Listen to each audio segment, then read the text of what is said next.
Hello friends, ரொம்ப நாள் கழிச்சு மீட் பண்ணுறோம். ஓகே, இன்றைக்கி நம்ம என்ன பார்க்கலான்னா பவர் எலக்ட்ரானிக்ஸில் ஸ்டார்ட் பண்ணலாம். ஓகேவா? இப்போ பவர் எலக்ட்ரானிக்ஸில் பார்த்தோன்னா இவ்வளோ டாபிக்ஸ் இருக்குது. Unit 1 power semiconductor devices, controlled rectifiers second, third one chopper, fourth one inverters, fifth one AC voltage controller, sixth one cyclo converters, அப்புறம் 7th one production and applications. First வந்து நம்ம core subject பற்றி பார்க்கலாம். First power electronics என்றால் என்னென்னா, what is power electronics? Electrical பவரை semiconductor device use பண்ணி control plus convert பண்ணுறது தான் பவர் எலக்ட்ரானிக்ஸு. இப்போ பார்த்தீங்கன்னா அதாவது என்ன, எலக்ட்ரிக்கல் பவரை செமிகண்டக்டர் டிவைஸ் யூஸ் பண்ணி கண்ட்ரோல் ப்ளஸ் கன்வெர்ட் பண்ணுறது தான் பவர் எலக்ட்ரானிக்ஸ். எக்ஸாம்பிள், ஏசியை டிசியாக மாற்றுறது ரெக்டிஃபையர், டிசியை ஏசியாக மாற்றுறது inverter, DC to DC chopper, AC to AC, AC voltage controller or cyclo converter அப்படின்னு சொல்லுவாங்க. Power electronics equal to electrical எனர்ஜிக்கு டிராஃபிக் கண்ட்ரோலர், அந்த மாதிரி நம்ம ஞாபகம் வச்சுக்கலாம். ஓகேவா? டிராஃபிக் கண்ட்ரோலர் அதான் செமிகண்டக்டர் யூஸ் பண்ணி power electronics electrical semiconductor use பண்ணி கண்ட்ரோல் ப்ளஸ் கன்வெர்ட் பண்ணுறது தான் பவர் எலக்ட்ரானிக்ஸ். எலக்ட்ரிக்கல் பவரை செமிகண்டக்டர் டிவைஸ் யூஸ் பண்ணி கண்ட்ரோல் ப்ளஸ் கன்வெர்ட் பண்ணுறது தான் பவர் எலக்ட்ரானிக்ஸ். ஓகேவா? இப்போ வந்து மெமரி ட்ரிக் பார்த்தீங்கன்னா AC to AC rectifier, DC to AC inverter, C chopper, DC to DC chopper, AC controller அல்லது ஏசி சைக்ளோ கன்வெர்ட்டர் வந்து AC to AC. Semiconductor device அதில் வந்து நார்மலாக என்ன யூஸ் பண்ணுவாங்க, சுவிட்ச் யூஸ் பண்ணுவாங்க. ஒன்று ஆன் ஆனால் கரண்ட் ஃப்ளோ ஆகும், ஆஃப் ஆனால் current doesn't flow.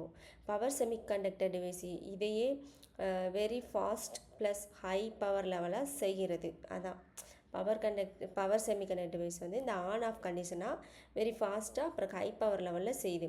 Important device வந்து என்னென்ன டிவைஸ்லாம் இருக்குன்னா diode, SCR, triacs, MOSFET, IGBT, GTA.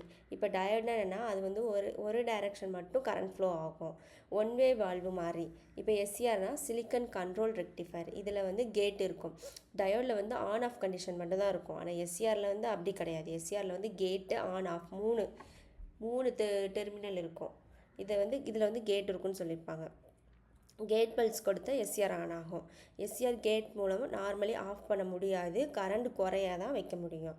ட்ரையாக்னா AC கரண்டை போத் டைரக்ஷன் கண்ட்ரோல் செய்ய முடியும். மாஸ்ஃபெட்னா ஃபாஸ்ட் ஸ்விட்சிங். ஐஜிபிடினா மாஸ்பெட்டில் fast control plus BJT high power capability combine ஆனது போல். இப்போ எஸ்சிஆரை பற்றி தெரிஞ்சுக்கிறதுனா அதில் வந்து எஸ்சிஆர் டெர்மினல்ஸ் என்னென்ன டெர்மினல்ஸ் இருக்குன்னா A anode, K cathode, G gate. சிம்பிளாக சொல்லணும்னா ஆனோடுனா எஸ்சிஆர் ஆனோட், எஸ்சிஆர் கேத்தோடு. கேட்டுக்கு ட்ரிகரிங் பல்ஸ் கொடுத்தா எஸ்சிஆர் ஆன் ஆகும்.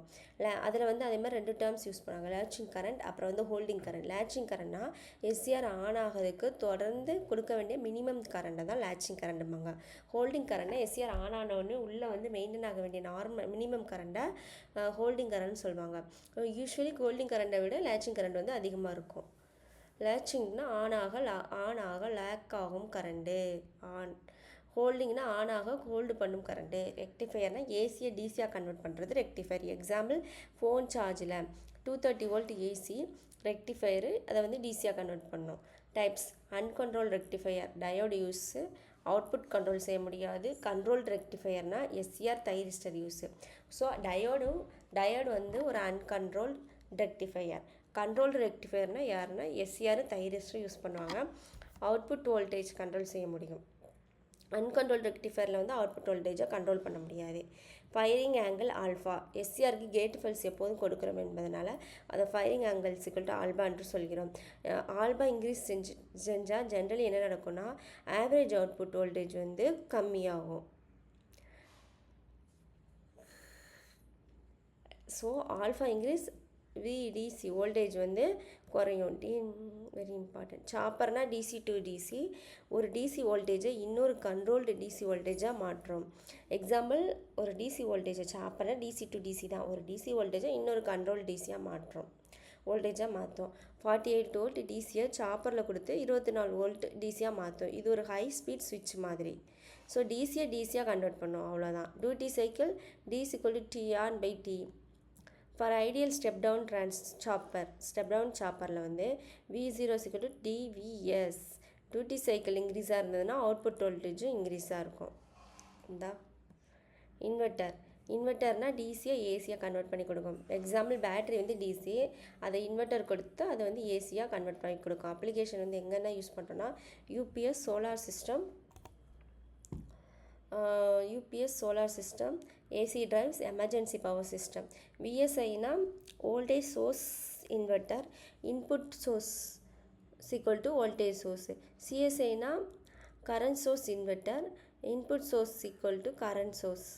Input source equal to voltage source depend பண்ணியிருக்கு. விஎஸ்ஐயில் கரண்ட் சோர்ஸில் வந்து input source equal to current சோர்ஸை டிபெண்ட் பண்ணியிருக்கு. ஏசி வோல்டேஜ் கண்ட்ரோலர்னா AC input AC output AC controlled ஏசியாக இருக்கும். Example for fan speed control, heater control etcetera. SCR triac மூலம் ஏசி வேவ் ஃபார்மை கண்ட்ரோல் பண்ணலாம். Main control methods: on off control, phase angle control, integral cycle control. Cyclo கன்வெர்ட்டர்னால் ஏசியாக convert பண்ணும். Simple AC மட்டும் இல்லை, இன்புட் ஃப்ரீக்வன்சியை லோ ஃப்ரீக்வன்சியாக மாற்றும். 50 hertz ஏசியை 10 ஹெர்ட்ஸ் ஏசியாக கூட மாற்றும். Application large AC motor, low speed high power drives, rolling mill, cement mills. Cyclo கன்வெர்ட்டர்னால் equal to AC frequency changer. Very important conversions map. Power electronics: AC to DC rectifier, DC to AC inverter, DC to DC chopper, AC to AC cyclo converter, இல்லைனா AC கண்ட்ரோலர். டிஎம்சிஏக்கு master work தெரிஞ்சுக்கணும். ரெக்டிஃபயர்னால் AC to AC, இன்வெர்ட்டர்னா DC to AC, அதே தான் கொடுத்துருக்காங்க. அப்புறம் வந்து என்னென்னா சாப்பர்னால் டிசி டு டிசி, ஏசி கண்ட்ரோலர்னால் AC to AC same frequency. Cyclo கன்வெர்ட்டர்னால் AC to AC frequency conversions. Okay. எஸ்சிஆர்னா கேட் கண்ட்ரோல்டு டிவைஸு. ட்ரையாக்னா பை டைரக்ஷனல் ஏசி கண்ட்ரோலு. மாஸ்பெட்னா வெரி ஃபாஸ்ட் ஸ்விட்சிங். ஐஜிபிட்னா ஹை பவர் ப்ளஸ் ஃபாஸ்ட் ஸ்விட்சிங். ஐஎல் ஹோல்டிங் கரண்ட்டை விட ஐஎல் வந்து இன்க்ரீஸாக இருக்கும். ஃபயரிங் ஆங்கிள் ஆல்ஃபானா இன்புட் கரண்ட் வந்து கம்மியாக இருக்கும் கன்வெர்ட்டர். இது பவர் எலக்ட்ரானிக்ஸில் கம்ப்ளீட்டட் ரோட் மேப் தான். இதை வச்சு நம்ம ஸ்டெப் பை ஸ்டெப் பார்க்கலாம். அதுக்கப்புறம் இப்போ பார்க்கலாம். ஃபஸ்ட்லேருந்து இப்போ நம்ம ப்ரீஃபாலாம் பேசல, இப்போ மென்ஷனாக என்னென்ன இருக்குது அதை மட்டும் பார்த்தோம். இப்போ என்னெல்லாம் பண்ணலான்னு சொல்லிட்டு பார்க்கலாம். ஓகேவா? இப்போ டாபிக் 1குள்ளே போகலாம். Introduction to power electronics. Power எலக்ட்ரானிக்ஸ்னால் என்னென்னா, ஒரு எலக்ட்ரிக் பவரை செமிகண்டக்டர் அதாவது ஸ்விட்சிங் டிவைஸ் மூலம் கண்ட்ரோல் அல்லது கன்வெர்ட் அண்டு ரெகுலர் டைப் செய்வது பவர் எலக்ட்ரானிக்ஸு. இப்போ வந்து அதாவது எலக்ட்ரிக் பவர் வந்து அதிகமாக கொடுப்போம், சில இதில் கம்மி ஃப்ரீக்வன்சி தேவைப்படும், சில இதில் கம்மி கரண்ட் தேவைப்படும். அந்த மாதிரி டைம்லாம் நம்ம வந்து இந்த சுவிட்சு பவர் எலக்ட்ரானிக் சுவிட்ச் யூஸ் பண்ணி நம்ம வந்து கன்வெர்ட் பண்ணலாம். அதுக்கு தான் சொல்லியிருக்காங்க. So control, convert and regulate செய்வது தான் power. It's call power electronics, electrical பவரை. அப்புறம் வந்து சிம்பிளாக பார்த்தா ஒரு வாட்டர் டேப் வந்து இமேஜின் பண்ணுங்கள். டேப் ஆஃப், வாட்டர் ஃப்ளோ இல்லை. Tap on, water flow. Tap adjust பண்ணால் ரெக்வயர்ட் அமௌண்ட் வாட்டர் கிடைக்கும். அதே மாதிரி பவர் எலக்ட்ரானிக்ஸ் டிவைஸில் ஆஃப் பண்ணால் கரண்ட் ஃப்ளோ இல்லை, ஆன் பண்ணால் கரண்ட் ஃப்ளோ. ஃபாஸ்ட்டாக ஆன் ஆஃப் செய்வதுக்கு பவர் கண்ட்ரோல். ஒய் பவர் எலக்ட்ரானிக்ஸ்னால் ட்ரெடிஷ்னல் எலக்ட்ரிக்கல் சிஸ்டமில் பவர் கண்ட்ரோல் செய்ய மெக்கானிக்கல் சுவிட்சஸ் பயன்படுத்தினாங்க. Slow, wear and dear, less efficient, maintenance அதிகமாக தேவைப்பட்டுச்சு. ஸோ பவர் செமிகண்டக்டர் யூஸ் பண்ணால் ஃபாஸ்ட் சுவிட்சாகவும் இருக்கும். ஃபஸ்ட்டு மெக்கானிக்கல் டிவைஸ் தான் சுவிட்சஸ் யூஸ் பண்ணியிருக்காங்க. காலப்போக்கில் லேட்டர் பீரியடில் பவர் செமிகண்டக்டர் டிவைஸஸ் யூஸ் பண்ணால் நம்மளுக்கு நிறையா ஃபீச்சர்ஸ்,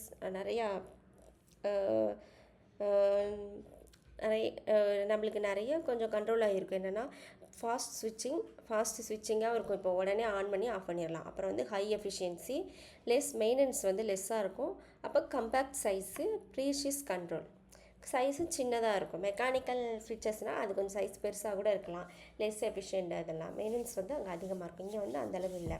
4 பேசிக் பவர் கன்வர்ஷன்ஸு முக்கியமானது இப்போ தான் பார்க்க போகிறோம். அதாவது அங்கே பார்த்தா ரெக்டிஃபையர், அதை தான் ரெக்டிஃபையரு, அப்புறம் சாப்பரு, அப்புறம் cycloconverter, DC to AC inverter, அதை பற்றி தான் பார்க்க போகிறோம்.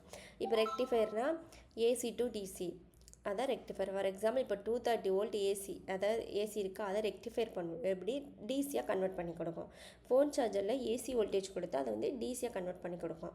இன்வெர்ட்டர்னு என்னன்னா டிசி ஏசியாக கன்வெர்ட் பண்ணி கொடுக்கும். இப்போ பேட்ரி வந்து அதில் என்ன இருக்குது? டிசி தான் இருக்குது. ஸோ டிசியை வந்து இன்வெர்ட்டரில் பேட்ரி யூஸ் பண்ணுறாங்க. ஓகே. அந்த இன்வெர்ட்டரில் வந்து அப்புறம் வந்து நம்மளுக்கு ஏசியாக அவுட்புட் கிடைக்கும். யூபிஎஸ்சில் இம்பார்ட்டன்ட். அப்புறம் சாப்பர்னா DC to DC input DC வோல்டேஜை ரெக்கார்டாக டிசி வோல்டேஜாக கண்ட்ரோல் பண்ணும். எக்ஸாம்பிள் 48 வோல்ட் டிசியாக நம்மளுக்கு 24 வோல்ட்டு டிசியாக மாற்றி கொடுக்கும். அப்புறம் ஏசி வோல்டேஜ் கண்ட்ரோலர்னால் AC to AC input AC frequency வந்து சேமாக இருக்கும். அதை வச்சு ஆர்எம்எஸ் அவுட்புட் வோல்டேஜை கண்ட்ரோல் பண்ணலாம்.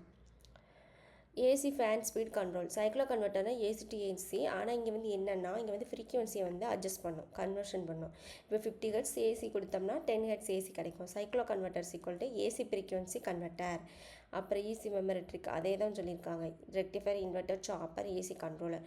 பவர் எலக்ட்ரானிக்ஸ் அப்ளிகேஷன் எங்கெல்லாம் யூஸ் பண்ணுறாங்கன்னா electrical device, electrical drives, UPS, battery chargers, electric vehicles, solar power system, industrial heating, welding, HVDC transition, tractions, motor speed control, SMPS. Important exam point.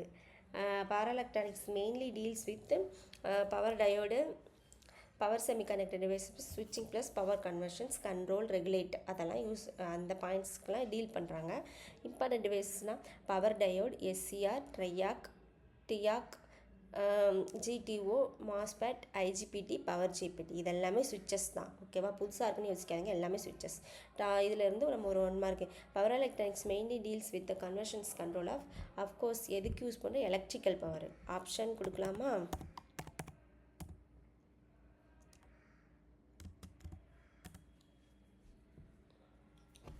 Correct. அப்புறம் power electronics main purpose electrical பவரை control plus regulate செய்வது. Example AC to DC அதே தான் கொடுத்துருக்காங்க. Power electronics equal to electrical power, semiconductor, ஸ்விட்சிங் plus control.